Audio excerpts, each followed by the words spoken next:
Hello students, welcome to the D chemistry classes. I am Deepen Kumar and today I am going to discuss metal and non-metals. तो इससे पहले वाले video में हमने आपको metals and non metals की properties के बारे में डिस्कस किया था। यहाँ पर हम केमिकल प्रॉपर्टीज़ डिस्कस करेंगे मेटल्स की क्या क्या होती हैं। इसमें सबसे पहली जो प्रॉपर्टी है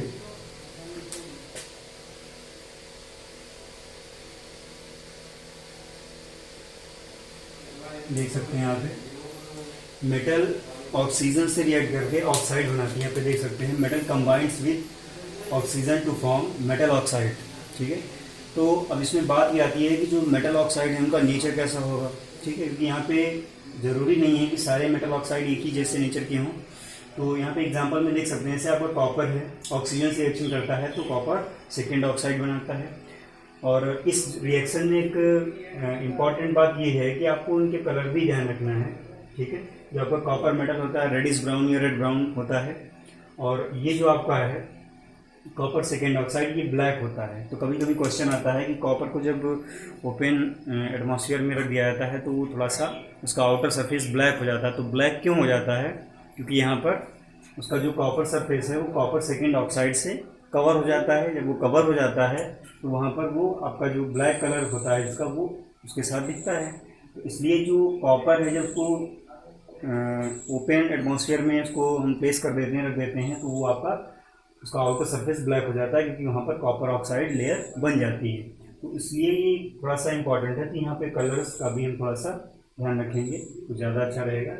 नेक्स्ट आपका है एल्यूमिनियम। एल्यूमिनियम जब ऑक्सीजन से रिएक्शन करता है तो एल्यूमिनियम ऑक्साइड बनाता है, और ये जो कलर है ये वाइट होता है, ध्यान रखिएगा। एल्यूमिनियम ऑक्सीजन से रिएक्शन करके एल्यूमिनियम ऑक्साइड बनाता है जिसका कलर वाइट डस्ट जैसा होता है, पाउडर जैसा होता है। और इसमें एक और क्वेश्चन आपका बनता है, कभी कोई पूछ लिया जाता है कि एल्यूमिनियम जो आपका होता है वो नेचुरली रूम टेम्परेचर पर किसी भी अटैकिंग एजेंट एसिड या बेस से रिएक्ट नहीं करता है। तो उसका रीज़न आपको बता दें कि एल्यूमिनियम जो होता है वो एयर की ऑक्सीजन से, एटमॉस्फेयर की ऑक्सीजन से रिएक्शन करके एल्यूमिनियम ऑक्साइड बना लेता है। जब ये एल्यूमिनियम ऑक्साइड बन जाती है तो एक ये प्रोटेक्टिव लेयर की तरह एक्ट करती है। ठीक है, जब ये प्रोटेक्टिव लेयर की तरह एक्ट करती है तो उस पर चाहे आप HCl डालें या NaOH डालें, कुछ भी डालें, वो रिएक्ट नहीं करता है। तो ये आपको एक रीजनल टाइप ऑफ क्वेश्चन इस रिएक्शन से आ जाता है, तो उसमें ध्यान रखिएगा। एल्यूमिनियम जो होती है वो अपने आउटर सरफेस पर aluminium oxide protective layer form कर लेती है, जिसकी वजह से उस पर कोई भी केमिकल्स इतनी आसानी से रिएक्ट नहीं कर पाते हैं। अब बात आती है कि मेटल ऑक्साइड जो हैं उनका नेचर कैसा होता है। तो यहाँ पे देख सकते हैं metal oxides are basic in nature.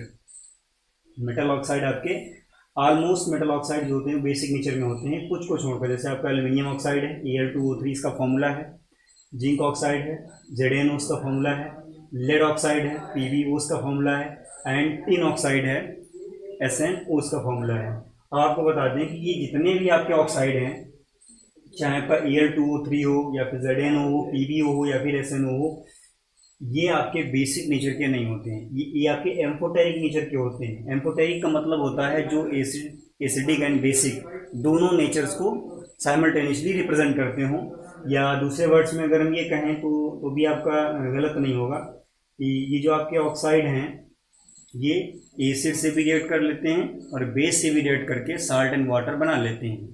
तो इस तरह के जितने भी आपके ऑक्साइड हैं, भले ही वो मेटेलिक ऑक्साइड क्यों न हो, वो सारे के सारे आपके एम्फोटेरिक कैटेगरी में रखे जाते हैं या माने जाते हैं। तो यहाँ पर हम सबसे पहले जानेंगे कि एम्फोटेरिक ऑक्साइड्स क्या होते हैं। ठीक है, those metallic oxide which are acidic as well as basic in nature are called amphoteric. अगर इसको हम दूसरे वर्ड्स में कहें, those metallic oxide which react with acid as well as base to form salt and water and are called amphoteric oxides। यहाँ पर इनको अच्छे से नोट कर लीजिए कि जो जो आपके एम्फोटेरिक ऑक्साइड्स हैं। ठीक है, जैसे यहाँ पर एक केमिकल रिएक्शन देकर हमने सभी को एक्सप्लेन किया है कि ये आपके एम्फोटेरिक ऑक्साइड क्यों हैं। देखिए यहाँ पे ये हमने Al2O3 एल्यूमिनियम ऑक्साइड को अभी बोला है कि ये एम्फोटेरिक होता है। यहाँ पे देख सकते हैं एल्यूमिनियम ऑक्साइड आपका HCl यानी कि एसिड है, इससे रिएक्शन करता है। एल्यूमिनियम क्लोराइड एक साल्ट है, ठीक है, वाटर बनाता है, तो ये आपका हो गया। दूसरा एल्यूमिनियम ऑक्साइड NaOH से भी रिएक्शन करता है। यहाँ पे H2O इसलिए लिया गया क्योंकि NaOH को डिजोल्व करने के लिए तो यहाँ पर ये आपका बेस से भी रिएक्ट कर रहा है, ये आपका एसिड से भी रिएक्ट कर रहा है। तो यहाँ पर फाइनली इसका क्या कंक्लूजन मिलता है कि जो आपका Al2O3 है ये एम्फोटेरिक ऑक्साइड हो जाएगा। ठीक है, ऐसे ही जितने भी आपके वहाँ पे ऑक्साइड्स मेंशन हैं, जिंक ऑक्साइड है, इसमें भी देखिए जिंक ऑक्साइड H2SO4 से रिएक्शन कर रहा है। तो H2SO4 आपका क्या है, यहाँ पर H2SO4 आपका एक एसिड है, और जिंक ऑक्साइड यहाँ पर NaOH से भी रिएक्शन कर रहा है। तो NaOH आपका क्या है, बेस है। ऐसे ही लेड ऑक्साइड है PbO आपका HCl से भी रिएक्शन कर रहा है, और आपका PbO NaOH से भी रिएक्शन कर रहा है। तो ये जितने भी आपके ऑक्साइड्स हैं वो सारे के सारे एम्फोटेरिक हैं, क्योंकि ये दोनों से रिएक्ट कर रहे हैं। कह सकते हैं कि जो आपके zinc oxide, lead oxide, aluminium oxide और टिन ऑक्साइड, ये सारे के सारे ऑक्साइड आपके एसिड और बेस दोनों से रिएक्ट करके साल्ट बनाते हैं, वाटर भी बनाते हैं। तो ये आपके एम्फोटेरिक ऑक्साइड हैं।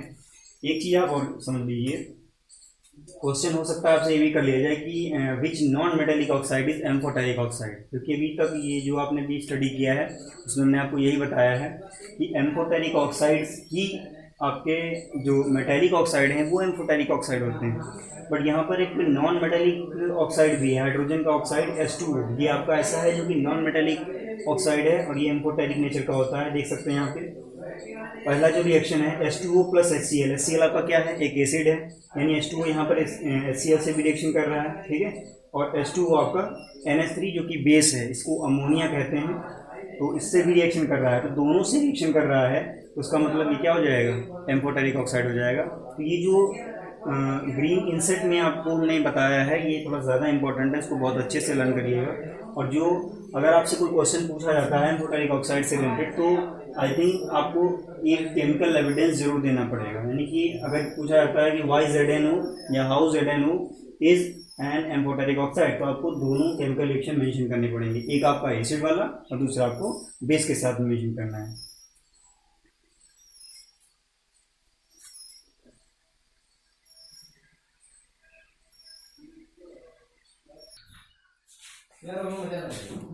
नेक्स्ट आपका है सेकेंड, रिएक्शन विद वाटर। ठीक है, तो इसमें क्या करेंगे, इसमें जो मेटल है आपका वाटर से रिएक्ट करके मेटेलिक हाइड्रोक्साइड बनाता है। तो देख सकते हैं, तो यहाँ पे कुछ एग्जांपल में मेंशन है, पोटेशियम है, सोडियम है, कैल्शियम है। यहाँ पर भी कुछ बहुत से छोटे छोटे क्वेश्चन आपके बनते हैं जो मैं अभी डिस्कस करूँगा आपको। तो देखिए, पोटेशियम आपका वाटर से रिएक्ट करता है, पोटेशियम हाइड्रोक्साइड बनाता है। ठीक है, एंड हाइड्रोजन गैस रिलीज होती है, साथ में कुछ अमाउंट हीट का भी रिलीज होता है। ठीक है, ऐसे ही सोडियम रिएक्ट करता है और सोडियम हाइड्रोक्साइड बनाता है, हाइड्रोजन बनाता है, और आपका थोड़ा सा हीट भी इवॉल्व होता है। अब बात आती है ये जो दो रिएक्शंस हैं, इसमें सोडियम और पोटेशियम, ये दोनों आपके ऐसे हाईली रिएक्टिव मेटल हैं जो कि बहुत ही विगोरसली, बहुत ही वायलेंटली वाटर से रिएक्ट करते हैं, बहुत ही एकदम ब्लास्ट सा होता है बहुत तेज। उसके बाद में ये आपकी हाइड्रोजन और हीट इवॉल्व होती है। साथ ही साथ इन दोनों रिएक्शंस को हम एक्सोथर्मिक रिएक्शन भी बोल सकते हैं, क्योंकि यहाँ पर हीट इवॉल्व हो रही है। अब बात आती है कि ये दोनों जो आपके मेटल हैं ये वाटर के साथ रिएक्ट करके फायर कैच कर लेते हैं, आग उनमें लग जाती है। क्यों लग जाती है बता दें आपको। देखिए, पहले वाटर से रिएक्ट करते हैं तो आपका हाइड्रोक्साइड एंड हाइड्रोजन गैस बनता है। तो ये जो हाइड्रोजन गैस है, इस हीट के इवोल्यूशन की वजह से क्या होता है, फायर कैच कर लेता है, आग पकड़ लेता है और ये जलने लगता है। तो अगर कहीं क्वेश्चन में आता है कि ऐसा क्यों होता है कि जो सोडियम है वाटर के साथ में फायर कैच कर लेता है, तो उसमें रीज़न आपका क्या है, ड्यू टू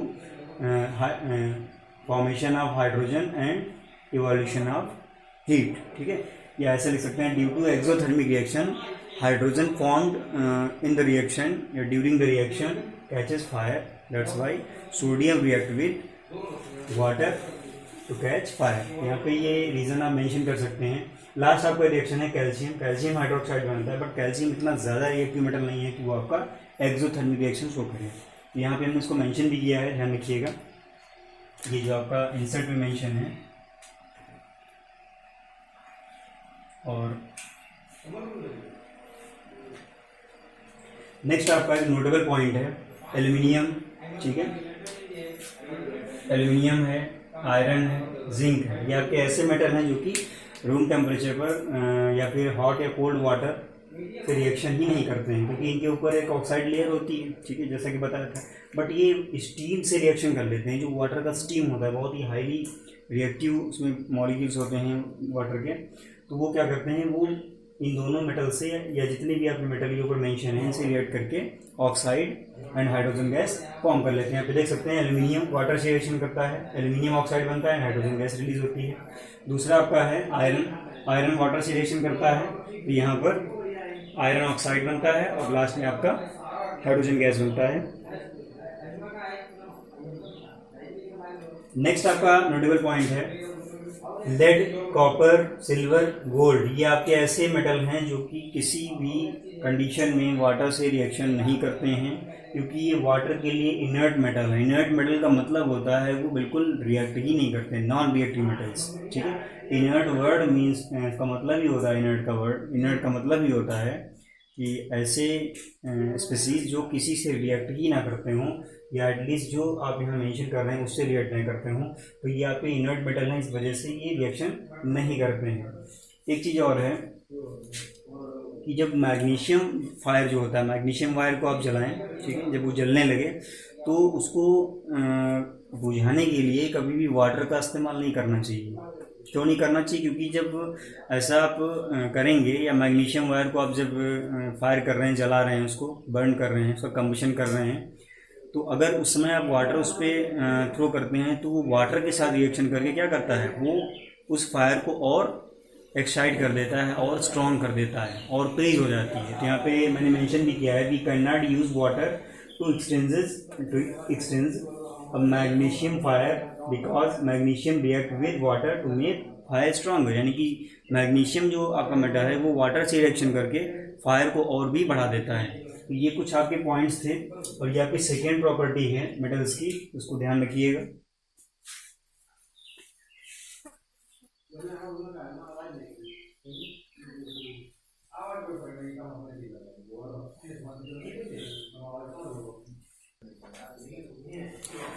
थर्ड आपका प्रॉपर्टी है रिएक्शन विद एसिड्स। जो आपके मेटल्स हैं वो जब एसिड से रिएक्शन करते हैं तो हाइड्रोजन गैस रिलीज करते हैं। तो यहाँ पर एक कॉन्सेप्चुअल पॉइंट आपको ये लर्न रखना है, ध्यान रखना है कि वही मेटल आपके हाइड्रोजन को रिलीज कर पाएंगे जो आपके हाइड्रोजन से ज़्यादा एक्टिव हैं। अभी नेक्स्ट आपको हम रिएक्टिविटी सीरीज डिस्कस करेंगे, इसमें आपको इसको एक्सप्लेन करेंगे। यहाँ पर देख रहे थे मैग्नीशियम है, मैग्नीशियम आपका हाइड्रोजन से ज़्यादा एक्टिव होता है, तो उसने हाइड्रोजन को यहाँ से रिप्लेस कर दिया, ठीक है। ऐसे ही जितने मेटल आपके हाइड्रोजन से ज़्यादा एक्टिव हैं वो सब हाइड्रोजन एसिड से रिएक्शन करते हैं और हाइड्रोजन एसिड के हाइड्रोजन को रिप्लेस कर देते हैं एज हाइड्रोजन गैस। तो ये चीज़ आप ध्यान रखिएगा। उसके बाद में यहाँ पे दो रिएक्शन ऐसे हैं जो इनमें थोड़ी और भी एक नई बात है जो आपको जानना ज़्यादा ज़रूरी है। देखिए, अगर आयरन डाइल्यूट HCl से रिएक्शन करता है तो FeCl2 बनाता है, इसको फेरस क्लोराइड बोलते हैं, ठीक है। इसके नेम भी मेंशन कर देते हैं, ये आपका है फेरस क्लोराइड।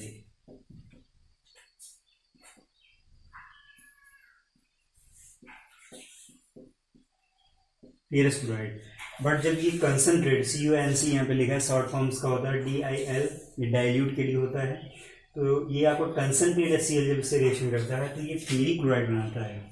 यहाँ पर देख सकते हैं दोनों में डिफरेंस है, दोनों ही आपके आयरन के क्लोराइड हैं, बट एक आपका फेरिक क्लोराइड है, दूसरा आपका फेरस क्लोराइड है। तो ये थोड़ा सा इंपॉर्टेंट है, ध्यान रखिएगा। अगर कहीं कंप्लीट द रिएक्शन वाले पार्ट्स में ये आपके आ जाते हैं तो ये बहुत ध्यान रखेंगे, तभी आप कर पाएंगे।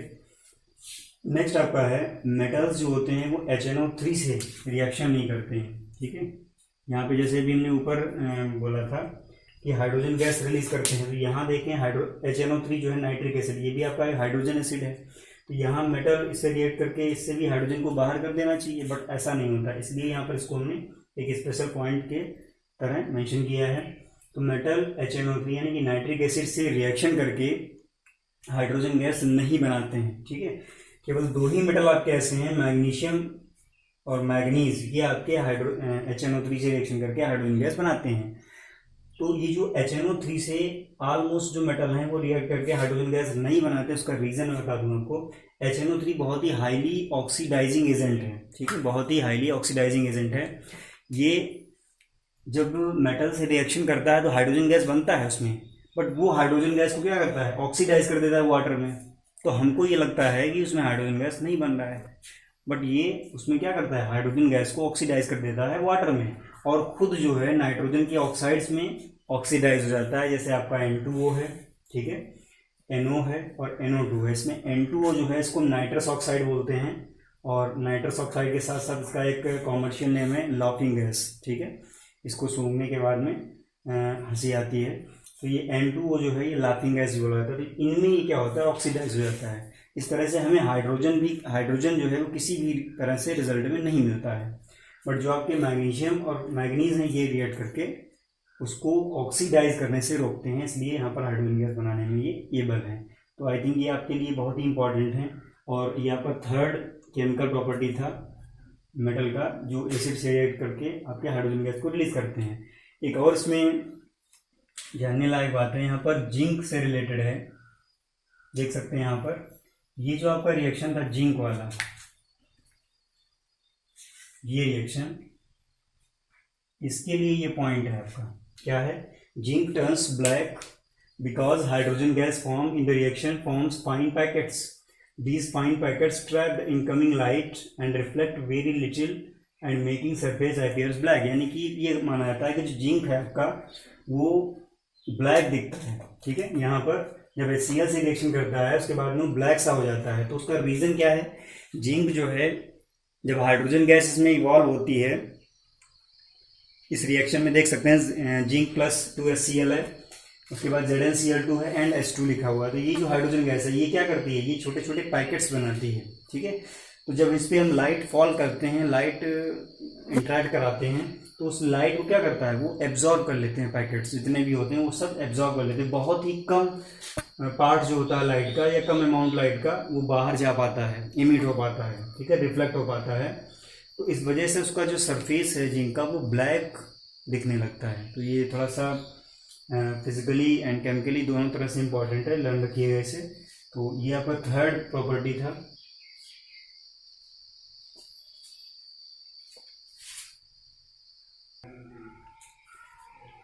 नेक्स्ट आपका है एक्टिविटी सीरीज। यहाँ पे देख सकते हैं हमने मेटल्स मेंशन किए हैं, पोटेशियम है, सोडियम है, calcium, magnesium, aluminium, zinc, iron, lead, hydrogen, copper, mercury, silver and gold, ये आपके मेटल्स हैं।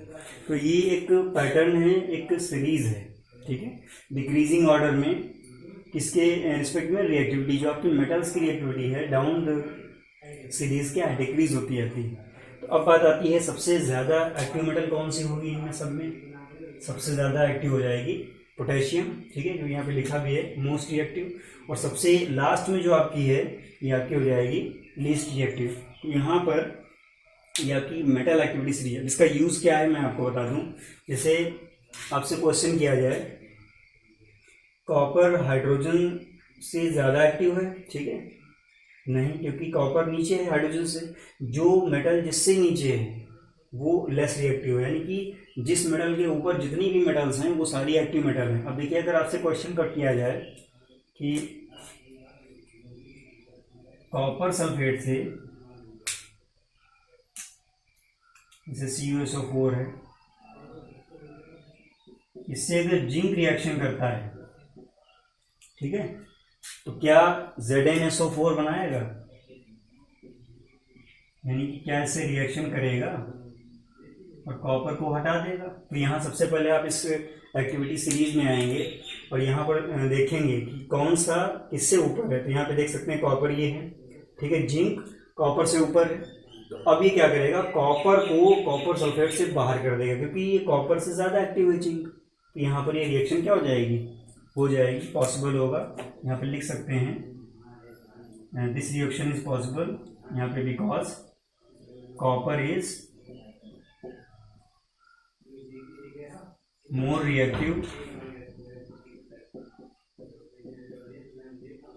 देन, सॉरी जिंक होगा यहाँ पे, zinc is more reactive than copper. जो लेस रिएक्टिव मेटल है वो हमेशा मोर रिएक्टिव मेटल से क्या होगी, रिप्लेस हो जाएगी, चाहे वो सोल्यूशन में हो या फिर किसी भी एसिड में हो। तो यहाँ पर ये आपका हो गया। नेक्स्ट आपका है एक और देखते हैं क्वेश्चन, जैसे जिंक है, HCl से अगर रिएक्शन करे तो क्या यह हाइड्रोजन गैस को रिलीज कर पाएगा, देख सकते हैं यहाँ पे। तो यहाँ पे फिर हम एक्टिविटी सीरीज में आएंगे और देखेंगे Zn की पोजीशन हाइड्रोजन से कैसी है, हाइड्रोजन से ऊपर है या नीचे है। तो देख सकते हैं हाइड्रोजन आपका नीचे है, लेस रिएक्टिव है, Zn आपका मोर रिएक्टिव है। तो यहाँ पर Zn आपका हाइड्रोजन को हटा देगा, उसकी जगह से रिप्लेस कर देगा। तो यहाँ भी लिख सकते हैं zinc is more reactive than hydrogen. ठीक है, तो इस तरह के बहुत छोटे छोटे क्वेश्चन आपको एग्जाम्स में मिलते हैं। तो आई थिंक आपको ये पहले लर्न होना चाहिए, तभी आप इस तरह के क्वेश्चंस को अटेम्प्ट कर पाएंगे, उनका आंसर्स लिख पाएंगे।